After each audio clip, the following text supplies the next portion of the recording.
হাওড়ায় গুলিবিদ্ধ এক পুলিশ অফিসার। গতকাল রাত 12টা নাগাদ মধ্য হাওড়ার ঘোষপাড়া পেট্রোল পাম্পের কাছে নেতাজি সুভাষ রোডে গুলি চলে। গুলিবিদ্ধ হন জয়ন্ত পাল। ওই পুলিশ অফিসার হুগলি জেলায় কর্মরত। তবে গুলি কে চালালো তা জানতে কথা বলে নেব আমাদের প্রতিনিধি সুনীত হালদারের সঙ্গে। সুনীত, কি জানতে পারছো? দেখো সুপর্ণা, যেটা জানা যাচ্ছে গতকাল রাত 12টা নাগাদ ঘটনাটি ঘটে মধ্য হাওড়ার ঘোষপাড়া পেট্রোল পাম্পের সামনে নেতাজি সুভাষ রোডের ওপর। যেটা জানা গেছে একটি কালো রঙের গাড়িতে পুলিশ যে বোর্ড, তাতে পুলিশ বোর্ড দেওয়া সেই গাড়িতে জয়ন্ত পাল, হুগলি জেলার একজন পুলিশ অফিসার, তিনি ওই গাড়িতে আসেন।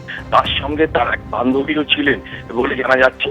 এবং যেটা জানা যাচ্ছে যে রাত 12টা নাগাদ হঠাৎ স্থানীয় বাসিন্দারা গুলির শব্দ শুনতে পায়। তারা ঘটনাস্থলের সঙ্গে সঙ্গে ছুটে আসে, দেখে ওই পুলিশ অফিসারের বাঁ হাতে দিয়ে রক্ত বেরোচ্ছে এবং সেখানে এলাকায় রাস্তায় চাপ রক্ত পড়ে রয়েছে। এই ঘটনার পর সঙ্গে সঙ্গে খবর দেওয়া হয় স্থানীয় শিবপুর থানায় এবং ব্যাটরা থানায়। ঘটনাস্থল পুলিশ ছুটে আসে এবং সঙ্গে সঙ্গে তদন্ত শুরু করে এবং পুলিশের উচ্চপদস্থ আধিকারিকরাও তারা ঘটনাস্থলে ছুটে যায় এবং তারা পুরো ঘটনাটা খতিয়ে দেখেন। সঙ্গে সঙ্গে ওই আহত পুলিশ অফিসারকে নিয়ে যাওয়া হয় আন্দুল রোডের এক বেসরকারি হাসপাতালে। সেখানেই সে এখন চিকিৎসাধীন রয়েছে। এই ঘটনার পর ওই মহিলাকে পুলিশ আটক করে জিজ্ঞাসাবাদ করছে। এর পাশাপাশি অফিসারের সঙ্গেও পুলিশ আধিকারিকরা কথা বলছেন কিভাবে, কেন, কোন উদ্দেশ্যে তিনি ওই রাতে ওই জায়গায় এলেন, সে ব্যাপারে তারা তাকে জিজ্ঞাসাবাদ করছে। এবং এই ঘটনায় গোটা এলাকায় চাঞ্চল্য ছড়িয়ে পড়ে। প্রাথমিকভাবে জানা যাচ্ছে যে ওই সঙ্গিনীর সঙ্গে ওই যে অফিসার তার সঙ্গে কোনো বিবাদে ছিল এই ঘটনা ঘটতে পারে বলে মনে করছে পুলিশ আধিকারিকরা।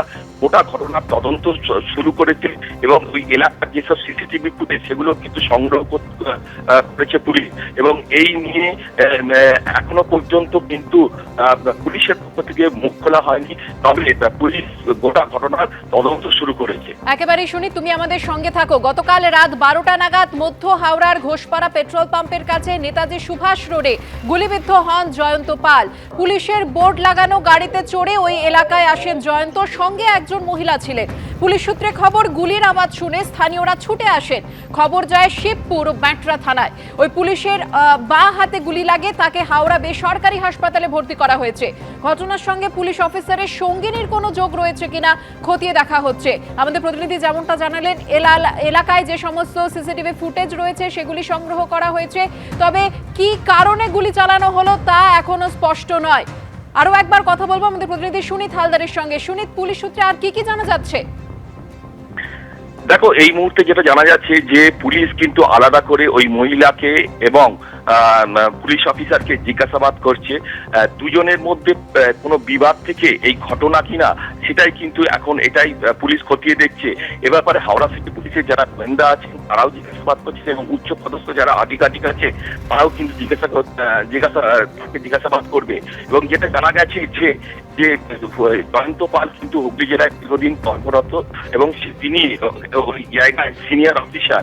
এবং কি কারণে ওই রাতে হঠাৎ তিনি থানা ছেড়ে এইখানে এলেন, অর্থাৎ মধ্য হাওড়া ওই এলেন এবং মহিলার সঙ্গে তার কি সম্পর্ক, কেন কি সূত্রে এলো, এই ব্যাপারটা কিন্তু এখনো কোনো পরিষ্কার নয়। পুলিশ জিজ্ঞাসাবাদ করে ধোঁয়াশা কাটানোর চেষ্টা করছে এবং পুলিশের পক্ষে কিন্তু এখনো পর্যন্ত কোনো বিবৃতি দেওয়া হয়নি।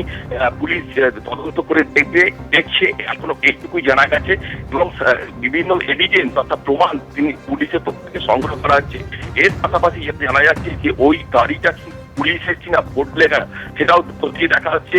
এর পাশাপাশি যে গুলিটা চলেছে সেটা কোন রিভলভার থেকে সেটাও কিন্তু পুলিশ খতিয়ে দেখছে।